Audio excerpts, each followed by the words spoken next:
नमस्कार, आदाब। मैं शरिया से स्वागत है आप सभी का सियासत टीवी के हिंदी समाचार में। सबसे पहले देखते हैं हेडलाइंस। आईएनएलडी प्रमुख ओम प्रकाश चौटाला का निधन, 5 बार रहे हरियाणा के सीएम। प्रियंका बोली सरकार अडानी अंबेडकर मुद्दे को भटका रही है, लोकसभा राज्यसभा अनिश्चितकाल के लिए स्थगित। कानून केवल पतियों को दंडित करने के लिए नहीं, शादी को लेकर सुप्रीम कोर्ट की अहम टिप्पणी। मेरठ में पंडित प्रदीप मिश्रा की कथा में भगदड़, कई लोग दबे, बचाव कार्य जारी। हिंदुओं का नेता बनने वाले मोहन भागवत के बयान पर सपा सांसद इकरा हसन ने दी प्रतिक्रिया। 40 गाड़ियों में लगी आग के बाद जयपुर अजमेर हाईवे पर यातायात बंद, प्रशासन ने जारी की एडवाइजरी। सरकार गिरने की अटकलों के बीच ट्रूडो कैबिनेट में कर सकते हैं बड़ा फेरबदल, लिबरल पार्टी के बैक बेंचर्स को दे सकते हैं मंत्री पद। अब समाचार विस्तार से। इंडियन नेशनल लोकदल के प्रमुख और हरियाणा के पूर्व मुख्यमंत्री ओम प्रकाश चौटाला का आज निधन हो गया है। उन्होंने गुरुग्राम स्थित अपने घर पर अंतिम सांस ली। वो 89 साल के थे। चौटाला 4 बार हरियाणा के मुख्यमंत्री रहे। वो पहली बार 2 दिसंबर 1989 को सीएम बने और 171 दिन तक इस पद पर रहे। इसके बाद वो 12 जुलाई 1990 को सीएम बने और 5 दिन तक सीएम रहे। और कांग्रेस की राजनीति में बहुत लंबे समय तक साथ रहे। और वो ओम प्रकाश जी जब मुख्यमंत्री थे तो मैं विपक्ष का नेता था। इस प्रकार से विधानसभा में भी हम इकट्ठे रहे और काफी हमारा संबंध था और उन्होंने अपने जीवन काल में सेवा करी है। सब मानते हैं कि एक युग का अंत हुआ है आज, क्योंकि बहुत काफी सालों से वो पॉलिटिक्स में थे। वो लगता नहीं था। अभी तो सब वो थे, सक्रिय थे। ऐसा नहीं लगता था इतनी जल्दी वो चले जाएंगे, लेकिन ऐसा अभी मेरे को तो अभी पता लगा। हाल फिलहाल में आपकी कोई बातचीत, कभी मुलाकात हुई या आपकी कोई अच्छी याद उनके साथ जो आप याद करते हैं आज उनको? अभी तो सोच के बताऊंगा कि यादें तो बहुत हैं। अब तो फिर तो लंबी कहानी है ये, लेकिन याद ये अच्छे व्यक्ति थे, हमारे संबंध अच्छे थे। संसद के शीतकालीन सत्र का आज आखिरी दिन था। लोकसभा राज्यसभा की कार्रवाई अनिश्चितकाल के लिए स्थगित कर दी गई। उधर अंबेडकर विवाद पर विपक्ष ने आज फिर संसद के बाहर प्रदर्शन किया। विपक्षी सांसदों ने विजय चौक से संसद भवन तक मार्च निकाला। प्रियंका गांधी शामिल हुई। राहुल गांधी आज नहीं दिखे। राहुल गांधी के खिलाफ 19 दिसंबर को एफआईआर हुई थी। ये सरकार डरती है, सीधी सी बात है। ये सरकार अडानी जी की चर्चा से डरती है। ये किसी भी चर्चा से डरती है। अब ये जानते हैं कि इन्होंने जो किया, इनकी असली भावना निकल आई है। जो अम्बेडकर जी के प्रति इनकी असली भावना है वो निकल आई है। इसलिए अब ऑपोजिशन से डर रहे हैं, क्योंकि हम इस मुद्दे को उठा रहे हैं, क्योंकि ये इस मुद्दे से जुड़ा पूरे देश का हित है। हमारा संविधान अंबेडकर जी की देन है और इस देश की जनता की देन है और हमारी आजादी की लड़ाई की देन है, और उनका इस तरह से अपमान हिंदुस्तान नहीं सहेगा। कितने डेस्परेट हो गए हैं कि आज इसे एकदम झूठी बातें, झूठा एफआईआर। राहुल जी कभी किसी को पुश नहीं करेंगे। कांग्रेस नेता प्रमोद तिवारी ने भाजपा पर निशाना साधते हुए कहा है कि जो फासिस्ट विचारधारा भाजपा की वो कल उभर कर सामने आई है। उन्होंने कहा कि अंबेडकर जी का जिस तरह से अपमान किया गया वो बेशर्मी की हद को पार करता है। इसके अलावा कल संसद के मुख्य प्रवेश द्वार पर बैनर और पोस्टर लगाकर सैकड़ों की तादाद में लोग इकट्ठा हो गए और जब हमारी महिला सदस्य अंदर जाने लगी तो उनके साथ धक्का मुक्की की गई थी। ये फासिस्ट विचारधारा जो भाजपा की है कल उभर कर सामने आई है। इतना ज्यादा ये घेरे हैं। अंबेडकर जी को जिस तरह इन्होंने, मैं कहूंगा, बहुत ही बेशर्मी के साथ उनकी अवमानना की है, जिस ढंग से उनका अपमान किया है, उससे तिलमिलाए हुए कल ये लोग जो पार्लियामेंट का मुख्य प्रवेश द्वार है उसमें डंडे में बैनर लगा के, पोस्टर लगा के सैकड़ों की तादाद में ये खड़े हो गए। और जब हमारी महिला सदस्य अंदर जाने लगी तो उनके साथ धक्कम धुक्की की।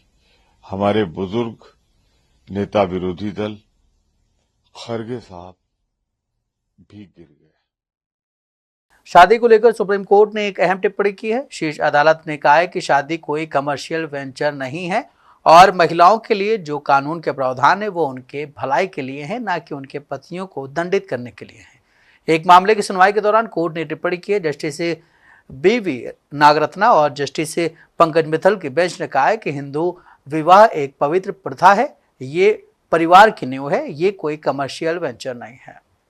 सुप्रीम कोर्ट ने कहा कि महिलाओं को इस बात को लेकर सावधान रहने की ज़रूरत है कि उनके हाथों में कानून के ये सख्त प्रावधान उनकी भलाई के लिए है, न कि उनके पतियों को दंडित करने, धमकाने, उन पर हावी होने या उनसे जबरन वसूली करने के लिए है। आपराधिक कानून के प्रावधान महिलाओं की सुरक्षा और सशक्तिकरण के लिए है, लेकिन कभी कभी कुछ महिलाएं इसका गलत इस्तेमाल करती हैं, ऐसे उद्देश्यों के लिए करती हैं जिनके लिए वे कभी नहीं होते। जस्टिस BV नागरत्न और जस्टिस पंकज मित्तल की बेंच ने यह टिप्पणी अलग अलग रह रहे दंपत्ति की शादी को खत्म करने के दौरान की। इस मामले में पति को 1 महीने के भीतर अलग रह रही पत्नी को गुजारा भत्ता के रूप में 12 करोड़ रुपए का भुगतान करने का आदेश दिया था। बेंच ने कहा कि यह रिश्ता पूरी तरह से टूट चुका है, इसलिए विवाह को समाप्त करने का आदेश दिया। हालांकि कोर्ट ने उन मामलों पर चिंता व्यक्त की कि कुछ महिलाएं अपराधी की गंभीरता को देखते हुए कानून का गलत इस्तेमाल करती हैं और अपने पतियों और उसके परिवारों पर अपनी मांगों को पूरा करने के लिए दबाव डालती हैं। शीर्ष अदालत ने कहा कि पुलिस कभी कभी चुनिंदा मामलों में कार्रवाई करने में जल्दीबाजी करती है, पति या यहाँ तक कि उसके रिश्तेदारों को गिरफ्तार कर लेती है, जिसमें वृद्ध और बिस्तर पर पड़े माता पिता और दादा दादी शामिल हैं। ट्रायल कोर्ट FIR में अपराधी की गंभीरता के कारण आरोपी को जमानत देने से परहेज करते हैं। दिल्ली की महरौली विधानसभा सीट से आम आदमी पार्टी के प्रत्याशी नरेश यादव ने चुनाव लड़ने से मना कर दिया। हाल ही में कुरान पाक की बेअदबी से जुड़े एक मामले में नरेश यादव को पंजाब में गिरफ्तार किया गया था। हालांकि बाद में उन्हें जमानत मिल गई थी। माना जा रहा है कि अपने क्षेत्र के साथ साथ दिल्ली के मुसलमानों की संभावित नाराजगी को देखते हुए नरेश ने अपने कदम पीछे खींच लिए हैं। नरेश यादव के पीछे हटने के बाद आम आदमी पार्टी ने महरौली विधानसभा सीट पर नए उम्मीदवार के नाम का भी ऐलान कर दिया है। अब महरौली में महेंद्र चौधरी को उम्मीदवार बनाया गया है। आम आदमी पार्टी से जुड़े सूत्रों का कहना है कि नरेश यादव के खिलाफ पंजाब में कुरान की बेअदबी से जुड़ा मामला दर्ज है। ऐसे में आम आदमी पार्टी को आशंका है कि दिल्ली के चुनाव में पार्टी को मुस्लिम सीटों पर नुकसान उठाना पड़ सकता है। इस आशंका को देखते हुए नरेश यादव ने चुनाव नहीं लड़ने का फैसला किया। दिल्ली विधानसभा चुनाव 2025 के चुनावी समर में नहीं उतरने के अपने फैसले का ऐलान करते हुए नरेश यादव ने सोशल मीडिया प्लेटफॉर्म X पर अपने पोस्ट में कहा, आज से 12 साल पहले अरविंद केजरीवाल की ईमानदारी की राजनीति से प्रेरित होकर मैं आम आदमी पार्टी में आया था। इस पार्टी ने मुझे बहुत कुछ दिया। आज अरविंद केजरीवाल से मिलकर मैं उनको बताया कि जब तक कोर्ट से मैं बाइज्जत बरी नहीं हो जाता तब तक चुनाव नहीं लड़ूंगा।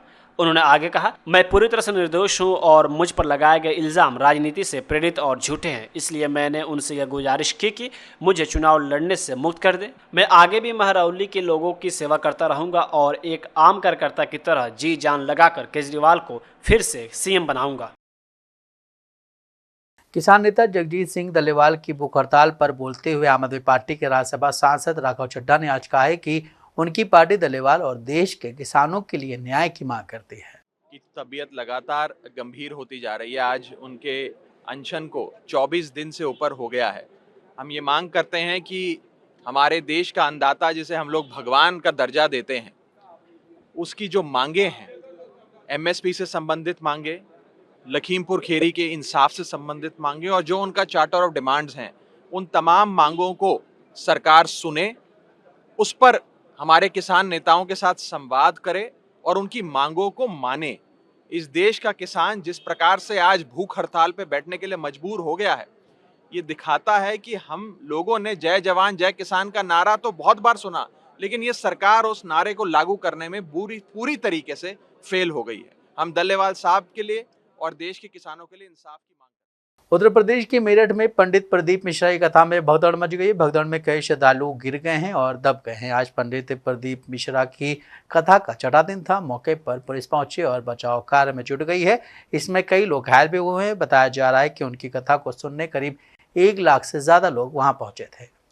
जानकारी के मुताबिक महिलाएं और बुजुर्ग कथा सुनने के लिए आए थे। इसी बीच बाउंसर्स ने उन्हें रोक दिया। इसके बाद भीड़ में धक्का मुक्की होने लगी, लोग एक दूसरे पर गिरने लगे। इस कथा को सुनने के लिए कई वीवीआईपी भी मेरठ पहुंचे थे। इस कथा का आयोजन मेरठ के शताब्दी नगर में हो रहा था। इस कथा का आयोजन शताब्दी नगर में श्री केदारेश्वर सेवा समिति की ओर से किया जा रहा है। 15 दिसंबर से कथा हो रही है। कथा दोपहर 1 बजे शुरू होती है और 4 बजे तक चलती है। हर दिन कथा को सुनने लाखों श्रद्धालु पहुंच रहे हैं।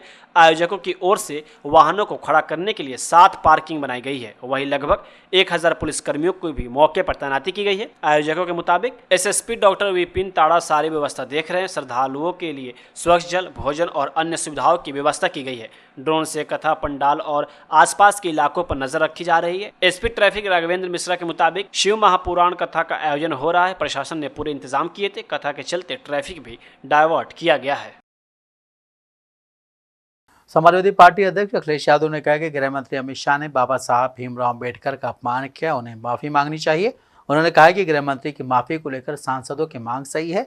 सभा अध्यक्ष ने कहा भाजपा का एक बहुत सोचा समझा मॉडल है कि वो पहले गैर संवैधानिक गैर कानूनी काम करती और अगर आप उसके खिलाफ विरोध करते हैं तो प्रशासन की मदद से आप पर कार्रवाई करते हैं। जिस तरह का भाव राज्यसभा में था वो बाबा साहब भीमराव अम्बेडकर जी का अपमान है। हर समाज के लोग उनको भगवान की दृष्टि से देखते हैं, तो इस तरह की भाषा का इस्तेमाल करना न केवल निंदनीय बल्कि सरकार को विपक्ष की माफी की मांग को मानना चाहिए। सच्चाई तो यह है कि जो व्यक्ति माफी मांग लेता है वो बड़ा होता है। एक बात तो हमें और आपको ये समझनी चाहिए, मैं पिछले कई वर्षों से और खासकर उत्तर प्रदेश में देख रहा हूं, भारतीय जनता पार्टी का एक बहुत सोचा समझा मॉडल है कि वो पहले अनकॉन्स्टिट्यूशनल काम करते हैं, गैर कानूनी काम करते हैं, और अगर आप उसमें विरोध करने आते हैं तो प्रशासन से, शासन से आपके खिलाफ कार्रवाई करते हैं। जिस तरह का भाव राज्यसभा में था वो बाबा साहब भीमराव अम्बेडकर जी का अपमान है। न केवल हम समाजवादियों के बल्कि पूरे देश के शोषित, वंचित, पीड़ित, अपमानित लोग और जो समाज में सबसे पीछे छूट गए थे उनके लिए आज भी वो पूजनीय हैं। आप किसी भी गांव में चले जाएं पूरे देश में, आज भी बाबा साहब को पूजने का काम गांव के लोग करते हैं। गरीब, हर समाज के लोग उनको भगवान की दृष्टि से देखते हैं। तो इस तरह की भाषा का इस्तेमाल करना न केवल निंदनीय है बल्कि शब्दों को वापस लें और माफी मांगने की जो विपक्ष की बात है उसको मानना चाहिए सरकार को। और सच्चाई तो ये है कि जो व्यक्ति माफी मांग लेता है वो बड़ा होता है। माफी मांगने वाला व्यक्ति हमेशा बड़ा होता है। उत्तर प्रदेश में पिछले कुछ दिनों से मंदिर मस्जिद विवाद देखने को मिला है, जिसकी शुरुआत संभल से हुई। इसके बाद मानो मंदिर तलाशने का सिलसिला शुरू हो गया। इसके बाद प्रशासन ने कई मंदिर तलाशे। अब इसको लेकर संघ प्रमुख मोहन भागवत के बयान की काफी चर्चा हो रही है। भागवत ने कहा है कि अयोध्या में राम मंदिर बनने के बाद कुछ लोग ऐसे मुद्दों को उछालकर खुद को हिंदुओं का नेता साबित करना चाहते हैं। अब इस बयान को लेकर उन्हें विपक्ष का साथ भी मिल रहा है। सांसद इकरा हसन ने कहा कि मैं पहली बार मोहन भागवत की बात से सहमत हूं। हालांकि इसकी शुरुआत तो वहीं से हुई है। इन सब बातों के कारण जो डेवलपमेंट के मुद्दे हैं वो कहीं ना कहीं पिछड़ जाते हैं। भागवत जी की बात से मैं सहमत हूं, अब बस उनकी पार्टी को भी सहमत होना चाहिए। इकरा हसन ने कहा कि हमारी भी यही कोशिश है कि समाज को जो ताना बाना है वो बना रहे और आपसी भाईचारे के साथ हम सब लोग अपने देश की प्रगति के लिए काम करें। ऐसे मुद्दे पर काम करें जो जन जन से जुड़ा है। जो धार्मिक उन्माद फैलाने की कोशिश करते हैं उनको कोई तवज्जो न दी जाए। सांसद इकरा हसन ने आगे कहा कि संघ के चीफ ने यह बात कही है तो भारतीय जनता पार्टी को मोहन भागवत की बात सुननी चाहिए और आज के समय में हमें अपने देश की प्रगति के बारे में सोचना चाहिए। कांग्रेस सांसद मनीष तिवारी ने कहा कि कथनी और करनी में फर्क नहीं होना चाहिए। सुझाव अच्छा है, लेकिन ये राय उन लोगों को देना चाहिए जो ये सब करते हैं कि संयम रखें और भारत के कानून पर भरोसा रखें और कानून की प्रणाली का पालन करें। समाजवादी पार्टी के नेता राम गोपाल यादव ने कहा कि मोहन भागवत जी ने सही कहा है, लेकिन उनकी बात मानता कौन है यह ज़्यादा महत्वपूर्ण है, क्योंकि उनकी बात कोई नहीं मानता।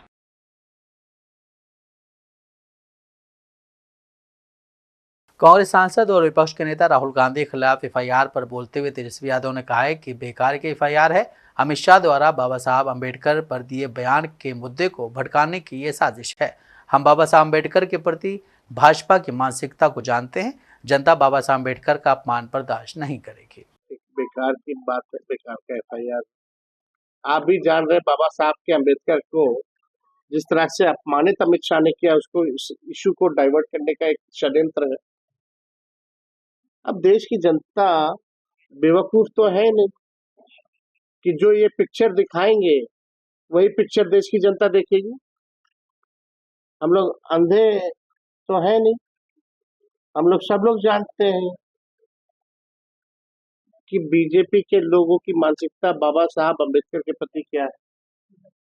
हमने शुरू से ही कहा कि इस देश के लोग जो है बाबा साहब अम्बेडकर का अपमान सहेंगे नहीं। और जो भाषा के क्या बाद में बोले क्या पहले बोलो छोड़ो, वो तो जो लिखा हुआ था वो बोल रहे थे। जो अपने मन से उन्होंने 17 सेकंड में जो बोला वो सच्चाई निकल आई। बिहार के डिप्टी सीएम विजय कुमार सिन्हा ने कहा है कि तेजस्वी यादव उनके पिताजी लालू प्रसाद यादव जी का चेहरा देखकर निवेशकों ने बिहार से पलायन किया, उद्योग बंद हुए। उनके चेहरे पर अब लोगों को विश्वास नहीं है। लोगों को तो मोदी नीतीश की जोड़ी पर, डबल इंजन की सरकार पर विश्वास है और उन दोनों के किए हुए कार्यों पर मुहर लगाने के लिए आज 1,80,000 करोड़ रुपए का निवेश भी हुआ है और रोजगार का अवसर भी बढ़ा है। तेजस्वी यादव जी और उनके पिताजी श्रीमान लालू प्रसाद यादव जी आज उन्हीं लोगों को चेहरा देखकर निवेशक बिहार से पलायन किया, उद्योग धंधे बंद हुए। अब फॉरेन के उद्योग चलाकर जो हमारा उद्योग बिहार का रोजगार का अवसर देने वाला था वो कहीं न कहीं कमजोर पड़ा। उनके चेहरे पर अब लोगों को विश्वास नहीं है। मोदी नीतीश की जोड़ी पर विश्वास है, डबल इंजन की सरकार पर विश्वास है और इन दोनों के किए हुए कार्यों पर मुहर लगाने के लिए आज 1,80,000 करोड़ का निवेश भी हुआ है, रोजगार का अवसर भी बढ़ा है। हर बिहारी गौरवान्वित है। राहुल गांधी ने कहा है कि बीजेपी सांसद हमें रोकने के लिए गेट पर खड़े थे, सरकार ध्यान भटकाना चाहती है। राहुल गांधी जी पूरी तरह से अपरिपक्वता का परिचय दे रहे हैं, लोकतंत्र की गरिमा को गिरा रहे हैं, संवैधानिक संस्था का अपमान कर रहे हैं और ये उदंडतापूर्ण मानसिकता राजनीति में कतई स्वीकार नहीं है। इस तरह के लोग जिम्मेवारी के संवैधानिक पद पर नेता प्रतिपक्ष के रूप में अपनी सही भूमिका निवाहन करने के योग्य नहीं है। राहुल गांधी के खिलाफ भाजपा नेता ने कई धाराओं के अंतर्गत है वो केस दर्ज किए, जिस तरह से कल पार्लियामेंट में जो ऐसे लोग जो उदंडतापूर्ण अशिष्टतापूर्ण वातावरण में लोकतंत्र को लज्जित करे, वैसे लोगों को दंडित करना चाहिए और ये सम्मान के योग्य नहीं। मध्य प्रदेश के इंदौर जबलपुर के बहुचर्चित लव जिहाद मामले में मध्य प्रदेश हाई कोर्ट ने अहम आदेश दिया है।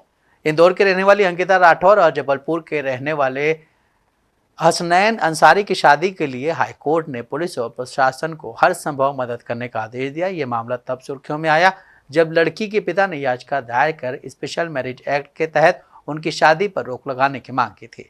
मध्य प्रदेश हाई कोर्ट के चीफ जस्टिस ने कोर्ट में इस याचिका पर सुनवाई की थी। पूरे मामले में कोर्ट ने स्पष्ट रूप से कहा है कि स्पेशल मैरिज एक्ट 1954 की धारा 4 के तहत किसी भी जोड़े को शादी का अधिकार है। कोर्ट ने यह भी कहा कि प्रेमी जोड़े की शादी के रास्ते में कोई बाधा नहीं आनी चाहिए। युवक और युवती ने सुनवाई के दौरान अपनी सुरक्षा को लेकर चिंता जताई थी, जिसके बाद हाई कोर्ट ने पुलिस और प्रशासन को उन्हें सुरक्षा प्रदान करने का निर्देश दिया। कोर्ट ने कहा कि शादी से 1 महीने तक प्रेमी जोड़े को पुलिस सुरक्षा दी जाए। इसके अलावा संबंधित जिले के एसपी को निर्देश दिया गया कि सुरक्षा की आवश्यकता के अनुसार कदम उठाए जाएं। कोर्ट ने मैरिज कोर्ट को निर्देश दिया कि अंकिता और हसनैन की शादी बिना किसी रुकावट के कराई जाए। यदि किसी प्रकार की बाधा उत्पन्न होती है तो पुलिस और प्रशासन तत्काल एक्शन ले। कोर्ट ने यह भी कहा कि मामला केवल 2 व्यक्तियों का नहीं है, बल्कि उनके संवैधानिक अधिकारों और व्यक्तिगत स्वतंत्रता से जुड़ा है। लड़के के पिता द्वारा दायर याचिका को खारिज करते हुए कोर्ट ने कहा कि स्पेशल मैरिज एक्ट का उद्देश्य धर्म, जाति और समुदाय की सीमाओं से परे जाकर विवाह को मान्यता देता है। अदालत ने कहा कि यह अधिकार संविधान द्वारा प्रदत्त है, जिसे कोई बाधित नहीं कर सकता। राजस्थान के जयपुर के भांगरोटा इलाके में पेट्रोल पंप पर आग के बाद कोहराम मच गया।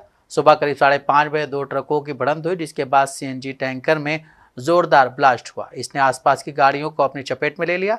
साथ ही सवारियों से भरी एक बस भी इस आग की चपेट में आ गई। अब इस हादसे के बाद जयपुर अजमेर हाईवे पर जाम की स्थिति बन गई है। मैंने सभी हॉस्पिटल में सभी अधिकारियों को वहां के उन सबको कहा है कि सबको तुरंत प्रभाव से लिया जाए और पहले उनका इलाज किया जाए जो इंजर्ड है। यह हादसे हैं, सुबह का समय था और सुबह का समय जिस तरह से होता है, मेरे को भी जानकारी मिली, तुरंत मैं वहां से हॉस्पिटल गया, सब लोगों को जानकारी ली। सरकार पूरी तरह से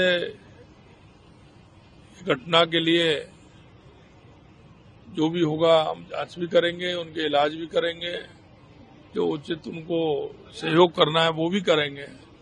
लेकिन ये हादसे जिस तरह से होते हैं उनको भी किस तरह से रोका जाए,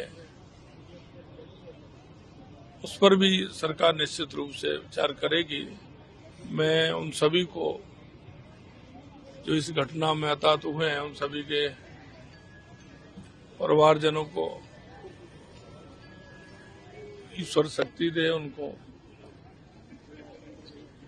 और उनके परिवारजनों को सामर्थ्य दे। हमने एक हेल्पलाइन भी आज जारी किया है और उस हेल्पलाइन के माध्यम से किसी भी तरह की कहीं जानकारी लेनी हो तो वो भी मिलेगी, वो भी नंबर सर्कुलेट कर दिया जाएगा। निश्चित रूप से घटना दुखद है। मैं इस घटना के लिए उन सभी परिवारजनों के और इंजर्ड हैं उनके लिए ईश्वर से कामना करता हूं कि वे स्वस्थ हों और उनके परिवारजनों को ईश्वर शक्ति दे। और निश्चित रूप से हमारा प्रशासन सरकार गिरने की अटकलों के बीच कनाडा के प्रधानमंत्री जस्टिन ट्रूडो आज एक बड़ा कैबिनेट फेरबदल कर सकते हैं। जस्टिन ट्रूडो लिबरल पार्टी के कई बैकबेंचर्स को मंत्री पदों पर पदोन्नत करने की प्लानिंग कर रहे हैं। इसमें कई मंत्रियों के पोर्टफोलियो भी बदले जा सकते हैं। कनाडा के पूर्व वित्त मंत्री क्रिस्टिया फ्रीलैंड के चौंकाने वाले इस्तीफे के बाद लिबरल सरकार में उथल पुथल का माहौल है। कई मंत्री प्रधानमंत्री ट्रूडो की नीतियों को लेकर निराश हैं, तो कई यह बात भी कह चुके हैं कि वो अभी देश में आम चुनाव नहीं चाहते हैं। सबसे बड़ी बात यह है कि लिबरल पार्टी को बाहर से समर्थन कर रही एनडीपी इस रिश्वल को कैसे लेगी, क्योंकि एनडीपी चीफ जगमीत सिंह कह चुके हैं कि अब ट्रूडो को जाना होगा। अगर एनडीपी समर्थन वापस लेती है तो ट्रूडो सरकार अल्पमत में आ जाएगी। वैसे कनाडा में आम चुनाव अक्टूबर 2025 में होने हैं। उल्लेखनीय है कि कनाडा के प्रधानमंत्री ट्रूडो की सरकार काफ़ी समय से चारों ओर से चुनौतियों में घिरी हुई है। जहां एक और कनाडा के भारत के साथ संबंधों में काफ़ी उतार चढ़ाव और विरोध देखने को मिल रहा है, वहीं अमेरिका के नवनिर्वाचित राष्ट्रपति डोनाल्ड ट्रंप ने जस्टिन ट्रूडो को कनाडा की सीमा के जरिए अमेरिका में अवैध प्रवासियों और ड्रग्स की समस्याओं को लेकर टैक्स में बढ़ोतरी की चेतावनी दी गई है। दुनिया में हाहाकार मचाने वाली महामारी कोविड को लेकर एक हैरान करने वाला खुलासा सामने आया है। ग्लोबल विरोम प्रोजेक्ट के डॉक्यूमेंट के मुताबिक अमेरिकी सरकार ने कोविड से कुछ महीने पहले 5 लाख वायरस इकट्ठा करने की वुहान लैब योजना का समर्थन किया था। उन्हें यह पता था कि ये मानव जाति के लिए बेहद खतरनाक है। एटोसा जेनेटिक्स के सीईओ और अमेरिका वैज्ञानिक डॉक्टर स्टीफन के ने भी पुराने वीडियो में लगभग 5 लाख अज्ञात वायरस को इकट्ठा करने के बारे में कहा था। उन्होंने कहा था कि ये वायरस जो मनुष्य को संक्रमित करने में सक्षम होना चाहिए, उन्हें आपके नज़दीकी प्रयोगशाला में वापस ला सकते हैं। उन्होंने साफ शब्दों में कहा था कि ऐसा करने को गलत कैसे कहा जा सकता है। चीन, अमेरिका, भारत सहित दुनिया के कई देश जो इस भयंकर महामारी का शिकार थे। इस महामारी में लोगों को इन्फेक्शन वायरस से होता था। इस महामारी के कारण लाखों लोगों की मौत हो गई थी। कोविड के शुरुआती मामले में चीन के वुहान शहर से आने की बात कही जा रही थी, लेकिन इसको लेकर कोई खास सबूत सामने नहीं आए थे। ऐसे में अमेरिका का वुहान में ही 5 लाख वायरस को लेकर समर्थन देना कई सवाल खड़े करता है। क्या पूरी दुनिया को परेशान करने वाले इस वायरस के जन्म में अमेरिका और चीन दोनों का समान योगदान है? कोविड-19 के वायरस का नाम SARS-CoV-2 है। ये सांस के जरिए एक शख्स से दूसरे शख्स के बीच आसानी से संक्रमण फैला सकता है। इससे संक्रमित शख्स में फीवर और सर्दी के लक्षण देखे जाते हैं। हिंदी समाचार बस यहीं समाप्त होता है। मुझे दें इजाजत। बाकी खबरों के लिए आप बने रहें सियासत टीवी के साथ।